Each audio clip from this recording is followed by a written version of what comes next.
Assalamualaikum warahmatullahi wabarakatuh. Sahabat Abi dimanapun berada, selamat berjumpa. Semoga kita semua senantiasa berada di dalam lindungan Allah Subhanahu wa Ta'ala, sehat jasmani dan rohani, serta senantiasa mendapatkan limpahan rezeki yang berkah dan berlimpah. Seperti biasa, di video kali ini kita kembali akan menikmati keindahan alam dari ketinggian menggunakan drone kesayangan kita. Agar lebih bermakna, maka penerbangan kita akan kita isi juga dengan kisah-kisah Islami.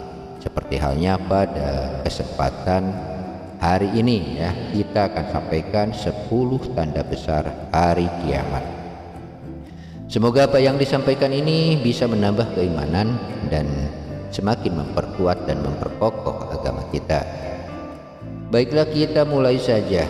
Bismillahirrahmanirrahim. Berikut ini adalah 10 tanda-tanda kiamat akan segera tiba. Yang pertama adalah keluarnya Dajjal. Dajjal diambil dari kata Dajjalah yang berarti kekacauan. Ciri-ciri Dajjal disebutkan dalam banyak hadis. Yang sahih adalah mata kanannya rusak seperti anggur kering. Kata Nabi SAW dalam hadis yang sahih, ketahuilah Dajjal buta mata kanannya, dan Tuhan kalian tidaklah buta, karena dia akan mengaku sebagai Tuhan. Dajjal memiliki kulit yang kehitam-hitaman serta memiliki dahi yang lebar.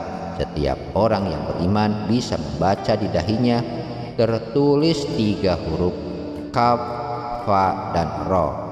Rambutnya keriting dan tubuhnya tinggi besar. Itulah tanda-tanda Dajjal yang pertama. Kata Rasulullah SAW, jika kalian mendengar Dajjal keluar di suatu lokasi, maka menghindarlah. Walaupun kalian harus lari ke gunung, dia akan keluar membuat kerusakan selama 40 hari. Kata Nabi, 1 hari pertama seperti setahun, 1 hari kedua seperti sebulan, 1 hari ketiga seperti seminggu, dan hari-hari selanjutnya seperti hari kalian.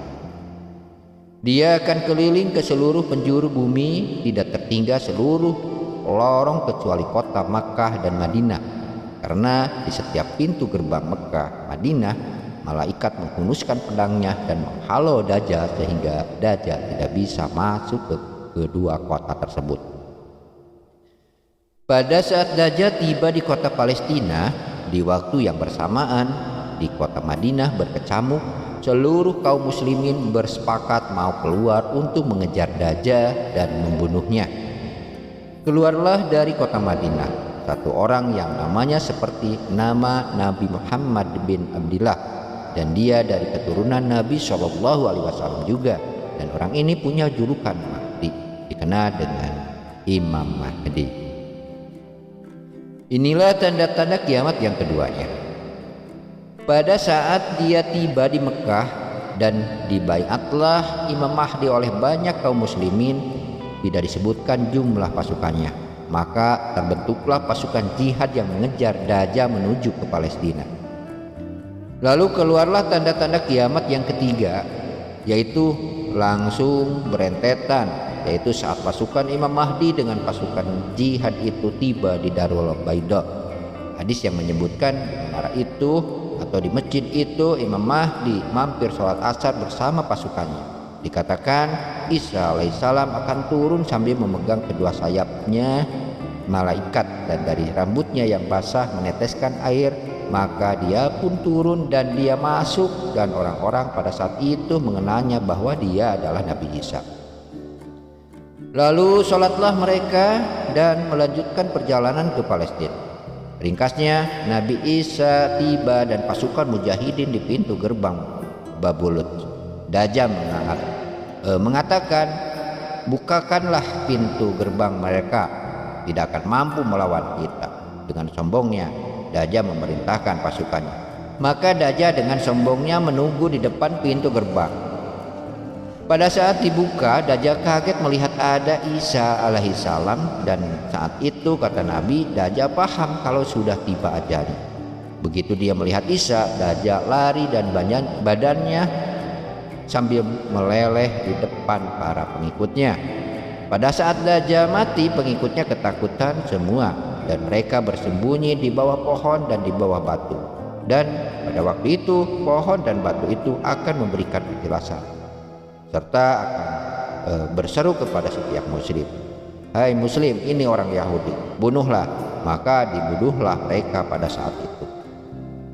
Lalu Nabi Isa memimpin di muka bumi, dan kata Nabi pada saat itu agama Islam yang dibawa Rasulullah SAW akan masuk ke seluruh rumah di muka bumi. Satu dunia ini semuanya Islam. Maka Nabi Isa memimpin saat itu. Disebutkan dalam hadis 40 tahun dengan ketenangan, menerapkan hukum Islam, semuanya beriman kepada Allah dan menjadi muslim. Setelah itu keluarlah tanda kiamat besar yang keempat, yaitu keluarnya Yajuj dan Majuj. Nabi sebutkan ciri-ciri mereka. Mata mereka sobekannya kecil sehingga mata mereka kelihatan seperti sipit, tapi bola matanya besar. Mereka memiliki rambut yang keriting dan mereka memiliki postur tubuh seperti manusia pada umumnya. Ada hadis yang berbunyi mereka akan mendatangi sebuah sungai Tibria. Airnya banyak mengalir. Kata Nabi, mereka semua minum air sungai itu, dan yang terakhir dari mereka datang sudah tidak dapat air, menunjukkan banyaknya jumlah mereka. Pada saat itu Nabi mengatakan, Allah berfirman kepada Isa, "Aku akan mengeluarkan hamba-hambaku yang tidak ada seorang pun dari kalian yang bisa mengalahkan, termasuk Nabi Isa. Maka selamatkanlah dirimu bersama pengikutmu ke Gunung Tur." Kata Nabi, ciri khas Yajuj Majuj, mereka makan apa saja, bukan seperti manusia normal. Mereka membunuh semua yang tidak seperti mereka. Sampai-sampai kata Nabi tidak ada yang bisa mengalahkan mereka, dan jumlah mereka sangat banyak. Salah seorang di antara mereka mengetahui dia akan mati setelah mempunyai 1000 anak. Kata Nabi dalam hadis Bukhari, kecelakaanlah bagi orang-orang yang berada di Jazirah Arab. Kemungkinan besar maknanya adalah tempat mereka dekat dengan Jazirah Arab. Mereka telah terbuka dari lubangnya Yajuj Majuj besar ini. Beliau kasih isyaratnya dengan ibu jari sama jari tengah. Artinya mereka sudah bisa melihat keluar. Pada saat mereka keluar, maka mereka akan memulai membuat kerusakan. Kata Nabi dalam hadis sahih riwayat Imam Bukhari bahwasanya Yajuj Majuj akan membunuh siapapun yang mereka temui, bahkan pada saat mereka merasa sudah menguasai bumi. Mereka melepaskan anak-anak panah mereka ke langit, lalu Allah menurunkan anak-anak panah mereka sebagai fitnah dan dipenuhi dengan darah. Maka mereka berkata, "Kami telah membunuh semua yang ada di bumi dan yang ada di langit." Kata Nabi, lalu Allah mengizinkan Nabi Isa untuk berdoa agar Allah memusnahkan mereka. Maka Nabi Isa pun berdoa meminta kepada Allah agar mereka semua dimusnahkan. Maka pada saat itu Allah menurunkan pada mereka hama. Sebagian hadis menyebutkan serangga kecil seperti cacing banyak sekali yang menimpa tubuh-tubuh mereka. Setiap orang satu, dan itu membuat mereka mati. Kemudian setelah itu Nabi Isa kembali memimpin di muka bumi sampai beliau meninggal dunia.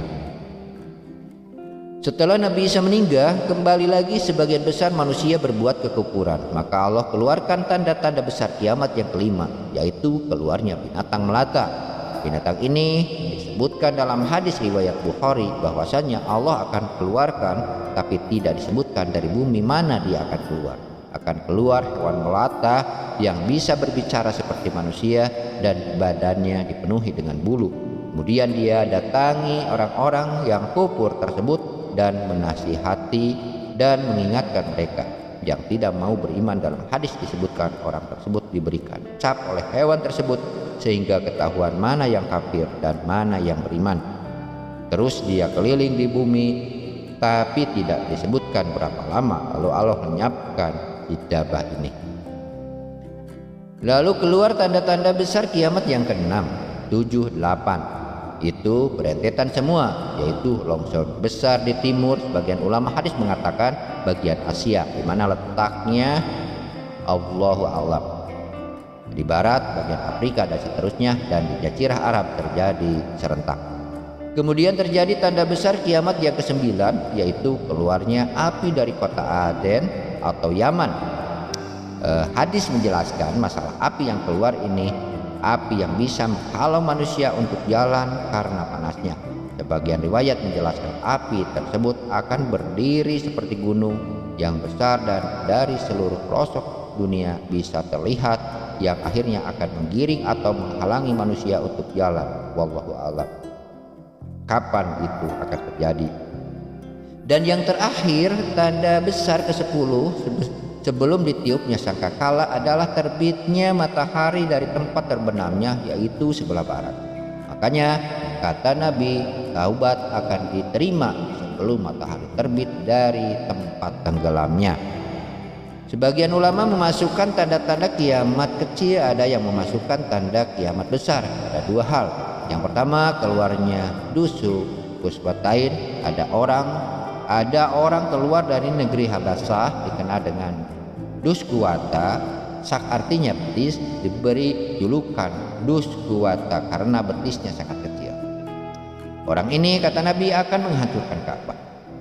Kata para ulama, pada saat itu manusia memang saat itu sudah sunyi, tidak ada lagi yang datangi Ka'bah. Orang-orang sudah lalai, makanya sebagian ulama menyebutkan ini tanda keluar sebelum terbenamnya matahari dari sebelah barat. Kata Nabi, dia akan mencabut batu-batu Ka'bah satu persatu sampai Ka'bah rata dengan tanah, dan saya sedang dilihatkan oleh Allah bagaimana pada saat itu mencabut batu itu. Hadis sahih riwayat Bukhari Muslim. Yang kedua, orang yang terakhir meninggal adalah orang asli dari suku Madinah yang sedang menggembala kambing. Kata Nabi, orang yang terakhir meninggal dari kalangan manusia, dia memasuki Madinah dan semua orang sudah meninggal dunia. Tidak ada binatang atau apapun, tinggal dia sendiri, dan saat dia meletakkan telapak kakinya di kota Madinah, dia meninggal sebelum ditiup sangkakala. Itulah sahabat semua, tanda-tanda hari kiamat akan terjadi. Semoga apa yang disampaikan ini bisa bermanfaat sehingga bisa menambah kekuatan keimanan kita. Semoga kita semua mendapatkan hidayah dan taufik dari Allah Subhanahu wa taala, dan juga bisa ditetapkan keimanan, semakin dikuatkan keimanan dan ketawakalan kita kepada Allah Subhanahu. Baik, sampai jumpa di lain video. Mohon maaf atas segala kesalahan dan jangan lupa dukungannya. Wassalamualaikum warahmatullahi wabarakatuh.